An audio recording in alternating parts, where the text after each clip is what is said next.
welcome back to Free Media. I'm Robby Soave. And I'm Secretary of Agriculture Andrew Heaton. The Bulwark's Tim Miller asked Kamala Harris the question on everybody's mind. Isn't she at least kind of mad that Joe Biden didn't tell her to throw him under the bus? Here's what she had to say. I appreciate that you wanted to have loyalty. I really do.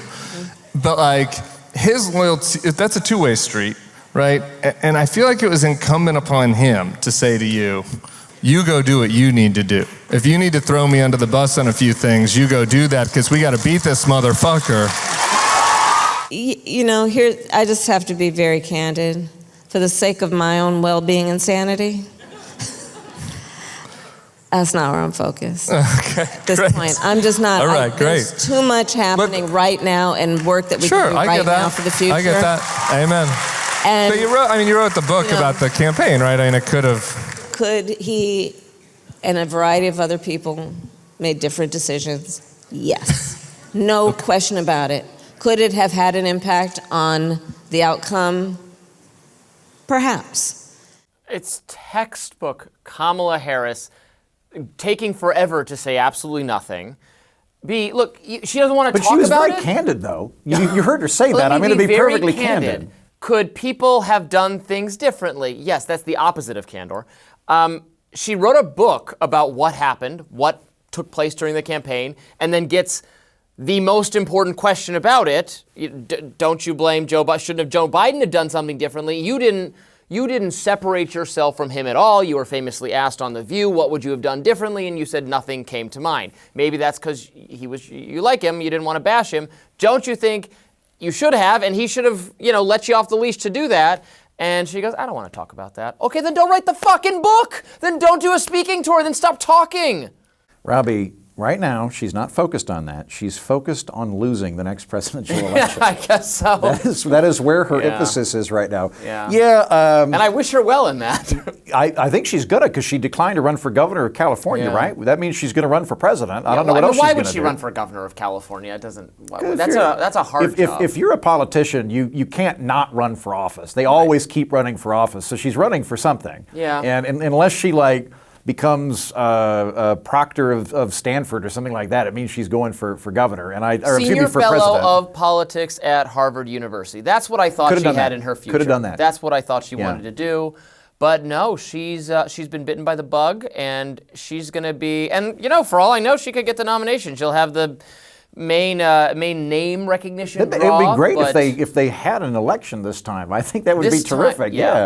And maybe she'll get it. I kind of doubt it, because she flamed out after Iowa last time and also lost to Donald Trump, so it doesn't seem like a great strong candidate. But then again, I don't know. It's not a particularly deep bench at the moment, so maybe so. They got Gavin Newsom. I think AOC is going to go for it. Yeah. Why not? She's another one. They're like, she's going to run for Senate. Why? No, that's too much work. Go for the main prize in politics. Might is as the well. presidency. Yeah. Might as well. You'll bump up your profile. Worked for Pete Buttigieg, and then if we're real lucky, it'll be J.D. Vance, Curtis Yarvin, and AOC. Curtis Yarvin is as his Veep. And then that's what I call the Sophie's Choice election, where I get all the gold out of my backyard and flee to the Netherlands. Every time people say, Curtis Yarvin, you might not like him, but you should at least read him and take him seriously. And I read him like, this is the stupidest thing I've ever read. It's really, I've just not read him. Words and words and words that don't make sense. He's, for viewers wondering who we're talking about, because you just pulled somebody out of the deep internet who, like a casual consumer of politics, might not know who that is. But this is a kind of blogger, techno-monarchist, Silicon Valley his ideology is techno-monarchy. He was, I guess, liked by Peter Thiel and some other people of the kind of tech libertarian right, although his views are not very libertarian. They are monarchist. Although he actually supported Kamala Harris, I believe. Did he? Curtis Yarvin? Yeah. Really? He said you should vote for the Democrats, not for Trump. Oh. Maybe that was a interesting. 12-degree chess, 12-layer chess. Well, independent of that. So maybe he'll be her VP. Maybe he'll be her VP. Great, yeah. I don't think she was a particularly strong candidate. Does this blow your mind? I don't know. There were so many fumbles in the last election. She's a strong speaker or a strong anything, really. I mean, like it was watching that whole thing. Biden's ears leaked out his brains like motor oil on national television. Yeah. Then Trump got shot. Yeah. And it's like, that's it. Like, and I went to the Republican National Convention. Oh, it was so over. It was, yeah, and at the Republican National Convention was just Branson, Missouri in Wisconsin. Like, it was just everybody's having a great time. They're playing banjo and stuff. Then Biden steps down, and they select Kamala because they don't want to have an awesome knife fight style last-minute primary, which would have been great for journalists. Yeah. And they bring her in, and there's this brief period where they're like, well, we don't have the corpse, so maybe we'll win. And it's like, nah, you're still not going to win. There was nothing they could have done at that point that would have made any sense. I mean, having the knife fight fun little primary that Obama wanted, that would have been entertaining, but it would have come to the same result, which is Kamala getting in. What I think should have happened, just because it would have been even more entertaining. So, all right, Biden, Survivor style, they vote each other off the island. Biden drops out. Yeah. And we're very last minute at this time. Singing contest. I'm just throwing out Would have loved that. Would have loved that. No, what I thought was going to happen, I was wrong about this, but it would have been fun. What I thought was going to happen was Biden drops out, very, very, very little time to run a campaign, right? You need somebody who has a large apparatus, experience, the ability to immediately reach out to donors, the ability to step into a debate.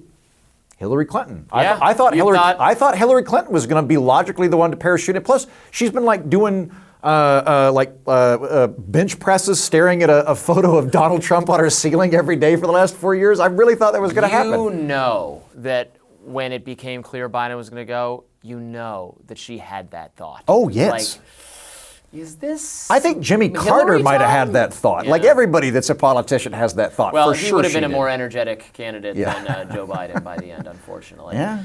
Thanks for watching, and make sure you get tickets to Reason versus Is Big Tech Good? Me and my colleague Elizabeth Nolan Brown are doing a debate against Ryan Grim and Emily Jashinsky on this subject. Details are included somewhere linked to this video. Get tickets, live event in DC coming up next month. You won't want to miss it.